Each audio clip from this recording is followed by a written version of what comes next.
International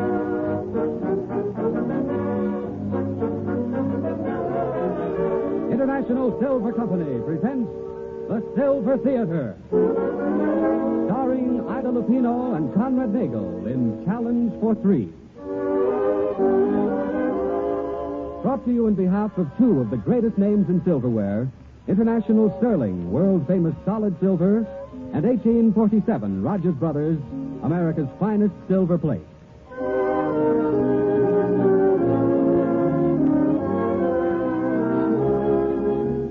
Good afternoon, ladies and gentlemen. This is Conrad Nagel welcoming you to the 14th of the new series of Silver Theater dramatic productions. Next week, you'll hear Leslie Howard and Rita Johnson. And in future weeks, Myrna Lloyd, James Stewart, Andrea Leeds, and others. Today, we're proud to again present lovely Ida Lupino in the concluding episode of the Red Book magazine story Challenge for Three by David Garth, adapted for our Silver Theater by True Boardman. Again, it's my privilege to play Jack Pemberton opposite Miss Lupino's Elaine Carsden. John Conti, will you raise the curtain for us? Of course, Conrad.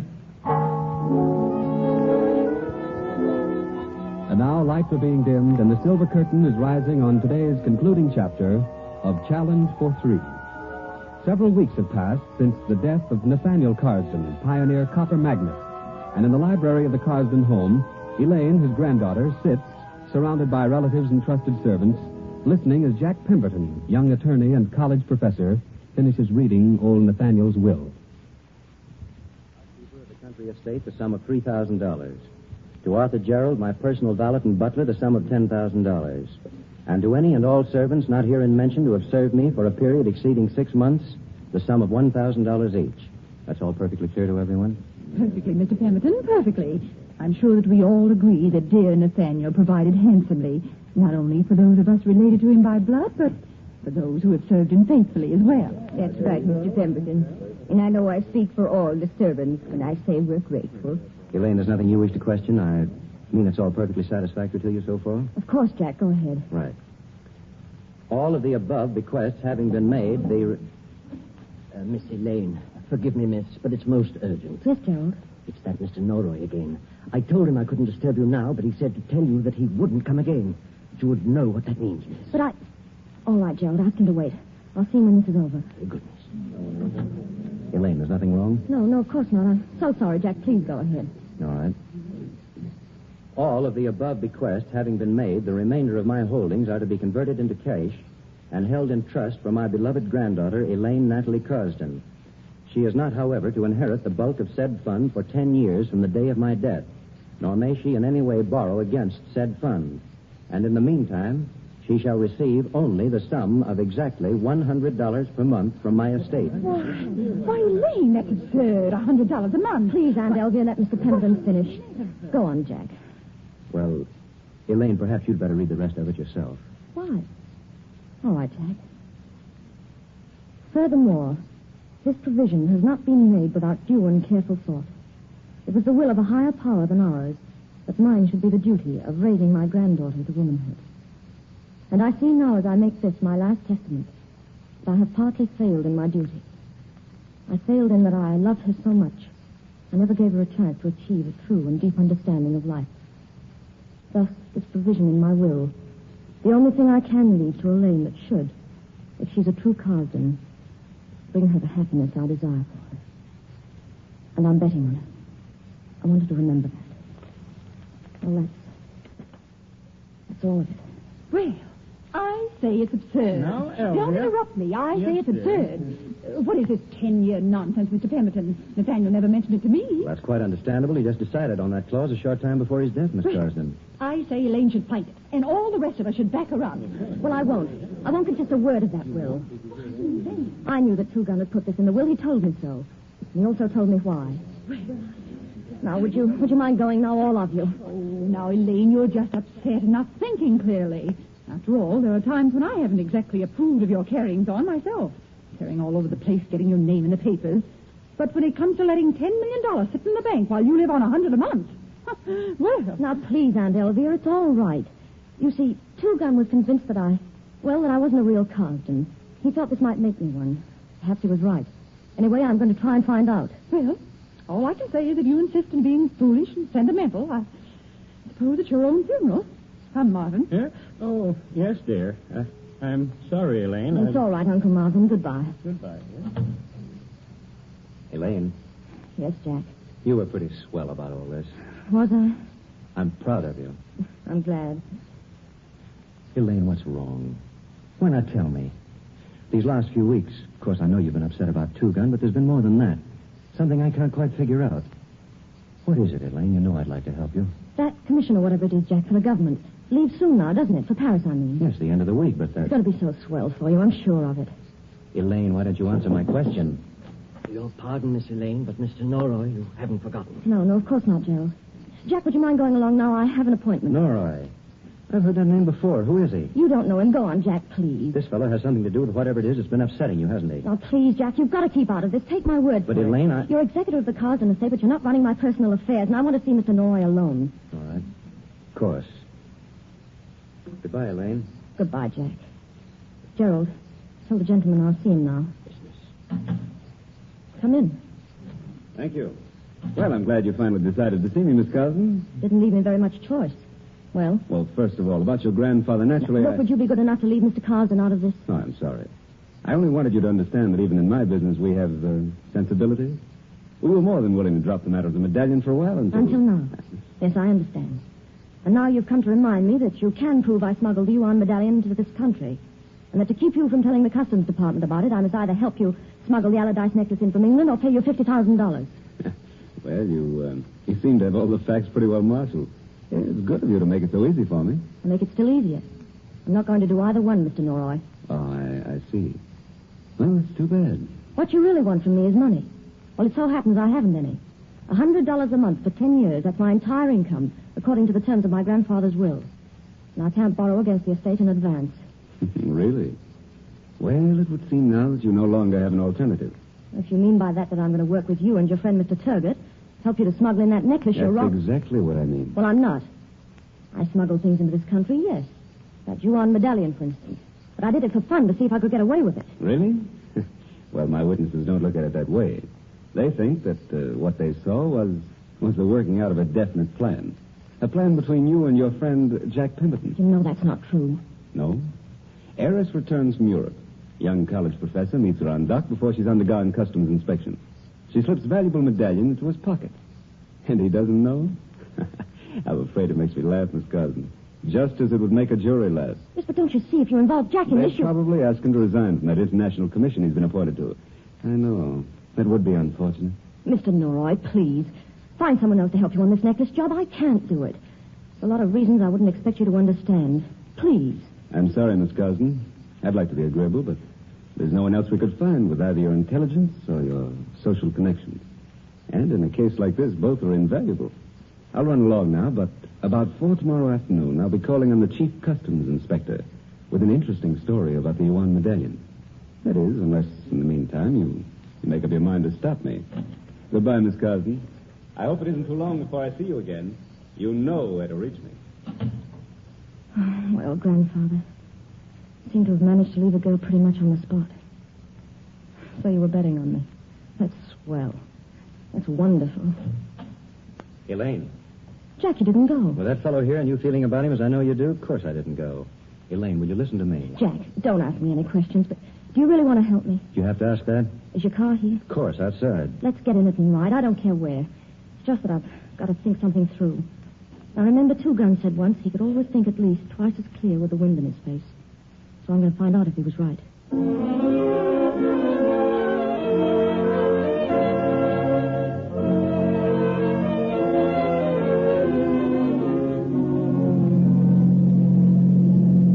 Mind if we stop here a moment? What? Oh, no, of course not. You know, I've always been pretty sold on this view from up here. Especially this time of year. Mm-hmm, it's lovely. Well? How about it? Was Two Gun right? Is whatever it was all cleared up now? Oh, I don't know, Jack. Because if it isn't, I think I know a pretty good solution. Do you?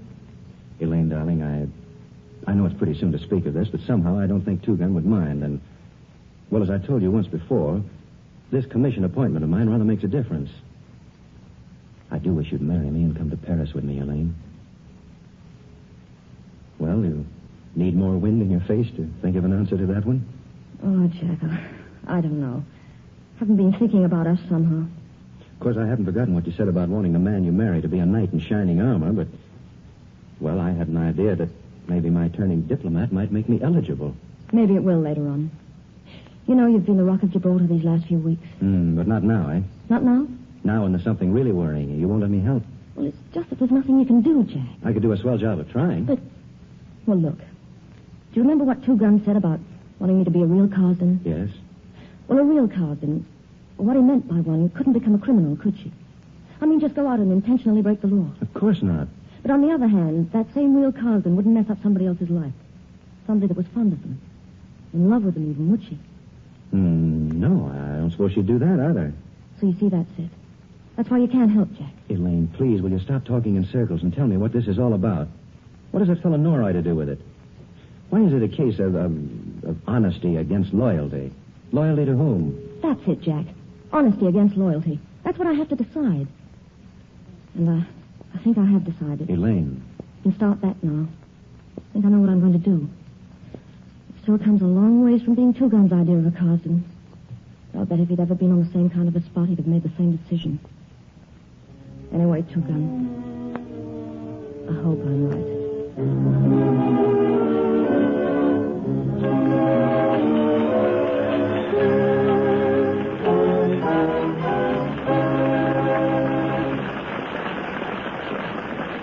Before we bring you the concluding act of Challenge for Three, starring Ida Lupino and Conrad Nagel, may I suggest an easy way for many of you to turn a Christmas gift into a New Year's resolution.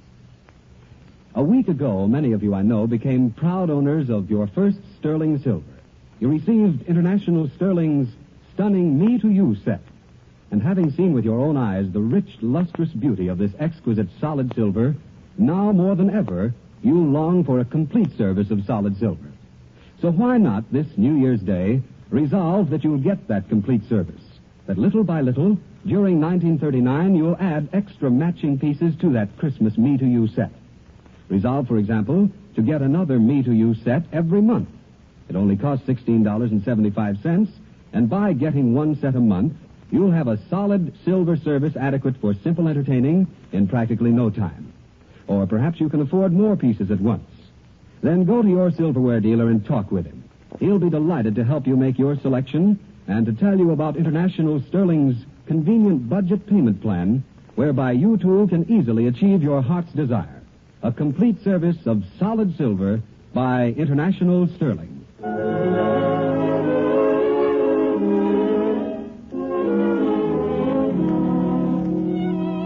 Once again, the lights are being dimmed, and the silver curtain is rising on the concluding act of Challenge for Three, starring Ida Lupino and Conrad Nagel. It is early the following morning at the Carsden home. Gerald, the butler, is in a heated argument with Connie Dawson, formerly a burlesque dancer, but more recently Jack Pemberton's secretary. At the moment, Connie is decidedly vehement. I don't care if it is 7 o'clock in the morning. I'm here to see Elaine Carsden, and I'm going to see her. Now. My dear young lady. And I'm not your dear young lady. Look, But Miss Carsden is asleep. I tell you that doesn't matter. This is important enough Gerald, to... what's wrong out here? Oh, Miss Dawson. Asleep, is she? I'll say she ain't. Isn't. And I'll bet she ain't been asleep all night, any more than Jack's been. What are you talking about? Where is Jack? I don't know. But the last I saw of him last night, he was just about that. Worrying about you. That's why I'm here. You may go, Gerald. Yes, miss. After he left you last night, Jack came to the office. He's got a lot of important work he's supposed to do. But does he do it? He does not. He goes on for hours about you being in some kind of trouble. And all I can get out of him is junk about honesty versus loyalty and being a true Carsden, whatever that means. Connie, look, I appreciate you being interested, Now, but listen. That time I was up in night court because the show I was in got pinched. And I couldn't pay my fine. You helped me out, didn't you? You got me off and then sent me up to Jack's place and told him to take care of me. You thought it was funny for a college professor in a small town to have a burlesque dancer on his hands. But gag or not to you, it worked out okay for little me, see? You helped me out, so now I'm paying off by helping you. That's more than generous of you, Connie, but there's nothing you can do. Listen there. What's Noroi got to do with this? Noroi? Well, how did you know he was... It's the one thing Jack said last night that made any sense. That he thought a guy named Noroi was mixed up in what's worrying you. Well, is he? Suppose he is, Connie. Listen, In case you don't remember, my name used to be Sherry DeVault. 8 years I worked in burlesque joints and nightclubs. I know a bunch of people and places that are another world to you. And one of the people I know was Norroy. Now come clean with me. Man to man. All right, Connie. But Jack mustn't know this. Okay. I'm a walking plan. Shoot. Well, when I came back from Europe last month, I brought a jade medallion with me. And I smuggled it through customs by slipping it into Jack's pocket when he met me at the dock. That was smart. Go on. Well, this man Norroy and some friends of his saw me do it. Now they threatened to turn the case over to customs. They'll let them. They can't prove it. But they can. You see, I sold the medallion because I was short of money. Norroy bought it. God. But why keep all this from Jack? Well, because this new appointment of his means everything to him. I don't want him to lose it. Lose it? But I don't... Remember, I put the medallion in Jack's pocket. Norroy and his friends say they'll testify that Jack and I were working together. I get it. Oh, you see, you did fix up a pretty mess of fish. Well, what are you going to do? There's only one thing I can do. Norroy wants me to work for him, to bring in a certain necklace from England, the Allardyce it's called. He swears that if I do that, he'll give me back the jade medallion and forget the whole business. I'm going to do it. Are you crazy? You mean you believe that guy, Norroy? Well, what else can I do and keep Jack out of it? Hey, wait a minute. You're awful concerned about Jack all of a sudden. Well, maybe I am. So it's like that, huh? Well, I guess the laugh's on me. What do you mean, Connie? Nothing. Just making sounds. Oh, but let's figure this out. You know where Norroy lives? Yes. Well, there's probably about 6 warrants out for the guy under about 8 different aliases.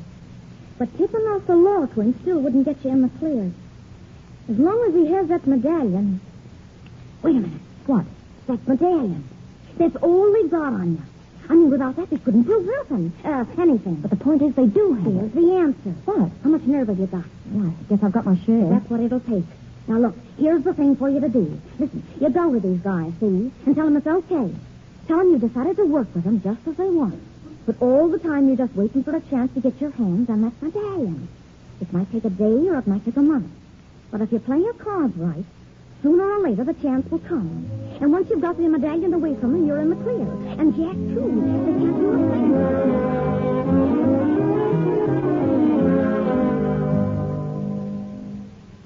Now, don't try to lie to me, Connie. I talked to the butler on the phone, and he said that you'd come there at 7 o'clock this morning and insisted on seeing Elaine. Well, what if I did? She did me a favor once. Why shouldn't I help her out? You help her out? Yes, me. This is once where my kind of education is better than yours, Professor. Now, look, Connie Dawson, you're going to tell me the truth. Have you any idea what it means to be in love with somebody?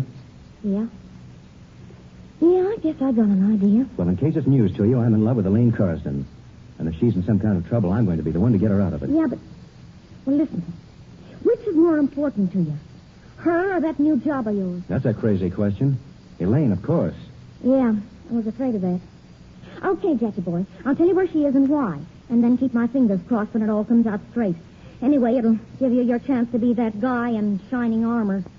Worse luck. Connie, will you please tell me what you... Okay, it's like this. Elaine is going this morning to the place up on 73rd Street where the fellow Norroy and his partner Turgot have their headquarters. You see, Norroy and Turgot...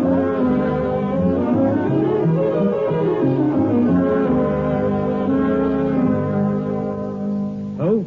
What did you say? That Carsden gal, she's been waiting inside for about an hour. Said she was sure you and Norroy was expecting her. Yeah? Swell. Nora knows she's here? No, he ain't been around yet. Okay. Mr. Turgot, begun to wonder if you weren't coming. Well, sure. I'm sorry to keep you waiting. So you decided to see things our way, did you? Well, you see, my grandfather cut me off with an income of $100 a month. No. Well, if that ain't a raw deal. That's exactly the way I feel. Which is one reason I was more than ready to work with you and Mr. Norroy. He said something about a 3-way split. Yeah? Well, him and me hadn't talked about that part of it. You know, when I first realized you and Mr. Norroy knew about that jade medallion job I tried to do, I was pretty upset about it. Now I'm glad things worked out just the way they have. Yeah, this little piece of green stuff has come in handy for all of us. Oh, you have it here? Well, then maybe it won't be necessary to wait for Mr. Norroy. Wait for him? Surely he phoned you about it. You see, when we agreed to work together, I told him about some friends of mine that I thought might buy that medallion. At a good price, too. Who are they? Some people named Kendall. Yeah? Only they're leaving for South America tonight. But I thought you knew. Oh, of course, we can wait for Mr. Norroy if you prefer, but it would be smarter for me to take the medallion and go right over there. Then one of you could meet me afterwards and I Now, could... look. You don't really think I'm going to give you this trinket and just let you walk out of here with it, do you? Why not? Oh, surely. Surely you don't think I'd have come here alone unless I really intended to work with you. But of course I can understand your suspicion. Suppose we both go then. My only concern is that we see the Kendalls before they leave. Well, okay. We do it that way then, but I keep the medallion till we get there. Of course. You can wait in the car while I take it into them. Let's be on our way. Sure. I'll just grab my coat and we'll be... Oh, Nora, you got here just in time. Well, Miss Carson, I'm delighted. I'll wait downstairs. What's the rush? I can wait in the car. Wait for who? Let me pass. It's okay, Nora, it's okay. Miss Carson and me was just going to ride over to see these friends of hers she told you about, you know, on the medallion deal. What friends? And what deal? What do you mean, what she told you? Oh. So that's what the score is. Better sit down, Miss Carson. No, thanks. Some friends that buy the medallion, and you take it to them and meet one of us afterwards, Let me handle it, Turner. No, you've been handling it long enough. I'll start taking over now. Listen, Miss Elaine Carson. Let go of my You arm. can't get that medallion alone, so you're going to take me along with it. Where? What was the rest of it? Well, I hadn't figured that far ahead. I'll say you hadn't, and there's some other things you hadn't figured on. Take it easy, Turner. Shut up, Nora. I am going to... Watch it. Well, pardon me, but is this... Hello, Elaine. The professor. Come in. Come in, Mr. Pemberton. Jack, you shouldn't have come here. How'd you get inside? Well, there was no one to stop me, so I just walked in. Huh? Where's Al? Hold it, Turkett. Who came with you, Mr. Pemberton? With me? Why, naturally, under the circumstances, I came alone. Eh? Well, I don't like the look of this. We're getting out of here now, and we're taking you two along with us. Getting out of here? But didn't Elaine tell you what we decided? Jack. What you decided? Yes, you see, Elaine and I talked this over last night, and, well, we found the one sensible solution to the whole business. Jack, listen to Never me. mind. Let him finish. It's really quite an ingenious plan. Of course, I can understand Elaine's trying to back out of the whole thing. She's objected from the first to involving me any deeper in all this. But you see, I've tried to tell her... Whatever that your my point is, position Pemberton, won't- get down to it. This isn't a classroom, you know. Jack, why didn't you stay out of this? Hey, forget all this. Let's get out of here. But wait, Mr. Target. Huh? You want that necklace. What is it? The Allardyce. But let me ask you, who would have a better chance of bringing it in than a member of an international commission? Jack. Huh? And why should you bring it in? Why? Well, I'll be frank. I happen to be very fond of Miss Curzon, and I'd like to get her out of this. So if you give us your word that you'll turn the Yuan medallion over to her in return for the Allardyce necklace, I'll bring it back from England. Is it a bargain? A very smooth one, Pemberton. And how can we know you'll follow through on it? Well, what choice have I? As long as you have the medallion, it's a threat to Miss Curzon and to myself. Hey, listen, Nora, are we going to... Now, wait a minute. You both have to admit that I'm the only one here who isn't already under suspicion. And I seem to remember an old legal quotation which goes, semper fidelis caveat emptor. Huh? Hey, never mind the fancy talk, Professor. We can do with less of that than... Turkett, listen. So there was no one to stop you outside, huh? Al! Hey, Clark. Yeah? So you have to talk slow, do you, Professor? Yeah, but not now. Nora! Hey, Nora! Help me, will you? Door. Close it. Oh, no, you don't. Get back there. Now, Turkett, get away from me, you fool, so I can take a shot at him. Hey, Nora, look out! The girls! We got... Oh, Jack, quick, grab the gun. All right, now, you two. Get back against that wall. Come on. Open the outside door, Elaine. Jack! All right, break this up in here. Well, I guess it is broken up. Jack, are you all right? Yes, Connie. Except I'm about talked to death.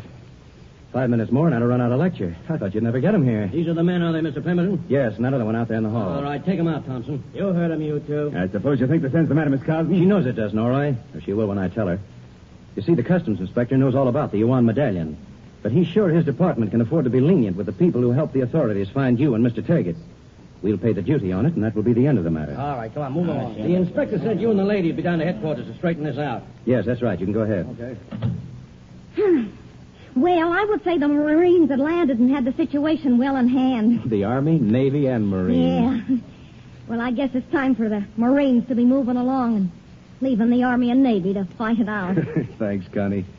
I'd never have found you, Elaine, if it hadn't been for her. Yes, Connie, it was awfully swell of you. Well, oh, it was dumb. But I always had a weakness that way. So long, you two. So long, Connie. What'd you call me? Connie? Next. Cherie. Cherie DeVault. Connie Dawson did a fade-out when you stopped needing a secretary, and she is... pardon me. She ain't coming back.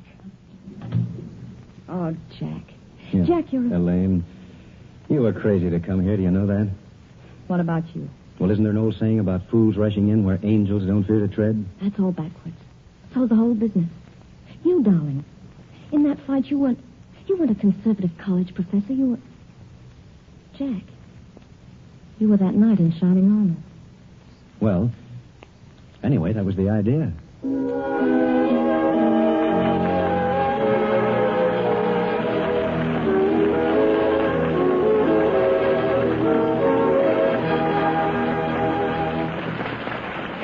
In a few minutes, Ida Lupino and Conrad Nagel will come back for a personal word with you. But before they do, would you permit me to make a friendly suggestion to every woman who received a check for Christmas? Make that check last a lifetime. Take it to your nearest silverware dealer and exchange it for the lasting loveliness of 1847 Rogers Brothers silver plate. For this is the silver plate that bears the design prestige of the most famous craftsmen in America. And right now you can get this finest of silver plate at substantial savings. For example, take 1847 Rogers Brothers Silver Theater set. This beautiful 62-piece service in handsome rosewood finish cabinet is priced specially at $59.75, a saving of more than $14 over open stock price. And it comes in many different patterns, among them the popular and thrillingly new pattern First Love. First Love, you know, is 1847 Rogers Brothers' greatest achievement in silver plate design. A pattern whose floral ornament is richly raised and deeply etched in a type of craftsmanship never before available, save in sterling silver. Learn from your silverware dealer how easily and on what convenient terms this stunning silver plate can be yours. And resolve for 1939 to own America's finest silver plate, 1847 Rogers Brothers.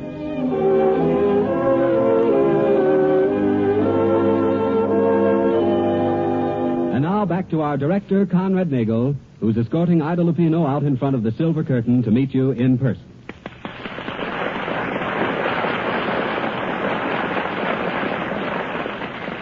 Thank you, John Conti.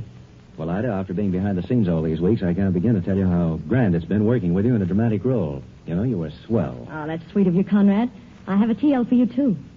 I got a big thrill out of being Elaine Carsden to your Jack Pemberton these last 2 weeks. Well, thanks. Oh, but that isn't all. I not only like the play and like working with you, but I've become so enamored with Silver Theatre's products, First Love and International Sterling, that I'm going to put one of my Christmas checks to work getting some of each for my home. Good. Well, that really is a TL. Now, tell us about that new picture you've been so busy on, Ida. Oh, yes. Well, as a matter of fact, I've just completed 2 pretzels and Mrs. Porter stuff for Columbia. It was awfully nice. Well, I hear that's quite a picture. Yes, I must admit that Forrest Never's stuff looks pretty good in the rushes, Conrad. Well, that's fine. Ladies and gentlemen, Ida Lupino will soon be seen in the Columbia picture. First thing on the last note from the snurg of the same name. Well, I give up. What's the double talk for, Ida? Tell you the truth, Conrad, the title hasn't been decided on yet. Oh. So I'm afraid you'll just have to say that I'll soon be seen in a new Columbia picture. Well, thank you, Ida Lupino. We'll be looking for it. And I hope you'll be back with us soon on the Silver Theater. I hope so, too. Tune in next week for another Silver Theater performance starring Leslie Howard with Rita Johnson in an original story by True Boardman, A Study in Triangles. There'll be the music of Felix Mills, of course, and Conrad Nagel will direct. And now, before we leave you, on behalf of our sponsors, International Sterling Silver and 1847 Rogers Brothers Silver Plate, we'd like to wish all of our friends, both old and new, a happy and prosperous 1939. This is John Conti speaking. Oh, Mr. Conti. Yes? Would you mind if I started 1939 by doing something on the radio that I've never done before? Well, I guess not. What is it, Miss Lupino? I'd like to be the one to say, this is the Columbia Broadcasting System.